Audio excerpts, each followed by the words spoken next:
ઘોઘંબાના રણજીતનગર ખાતેની જે ગુજરાત ફ્લોરોકેમિકલ કંપની છે એમાં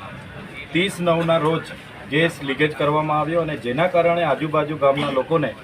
શારીરિક તકલીફો થઈ અને આજુબાજુ વિસ્તારના સામાજિક આગેવાનો રજૂઆત કરવા માટે ત્યાં ગયા ત્યારે એમની એક જ વાત હતી કે આ સ્પષ્ટતા કરવામાં આવે કે શું થયું છે, કેમ કે ભૂતકાળમાં પણ અહીંયા કેટલાક કામદારો મરી ગયા હતા અને ભૂતકાળમાં પણ કેટલા પ્રશ્નો ત્યાં ઊભા થયા હતા અને આગેવાનોની માગણી એ જ હતી કે આ શિડ્યુલ એરિયા છે તો કંપની ખરેખર ગુજરાત પોલ્યુશન કંટ્રોલ બોર્ડના પ્રમાણપત્ર કે એમની પાસે કંઈક છે, ગ્રીન ટ્રિબ્યુનલની પરવાનગી છે કે એનું સમયાંતરે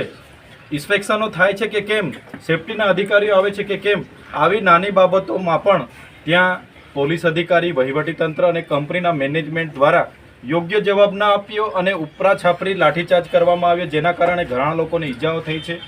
અને રસ્તે ચાલનારા લોકોને પણ લાઠીચાર્જ કરવામાં આવ્યો છે, જે દુઃખદ બાબત છે. ત્યારે આજે અમે તાલુકા મેજિસ્ટ્રેટ મામલતદાર સાહેબને રજૂઆત કરી છે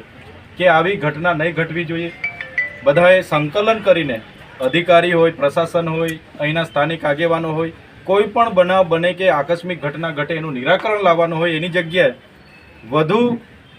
ઉગ્ર સ્વરૂપમાં વધુ મોટો બનાવ બનાવવાના જે પ્રયાસો થયા છે એ ના થાય એ બાબતે અમે ધ્યાન દોર્યું છે અને સાથે સાથે આ કંપનીમાં તાત્કાલિક ધોરણે એ ગ્રીન ટ્રિબ્યુનલ,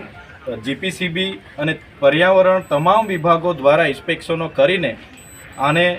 હાલ પૂરતી પણ કંપની બંધ અને એના પ્રોડક્શનો પણ બંધ કરવામાં આવે એવી અમારી માગણી છે. કેમ કે એમનું જો કેમિકલ યુક્ત પાણી આ વિસ્તારમાં છોડવાથી ભૂગર્ભ જળ હોય,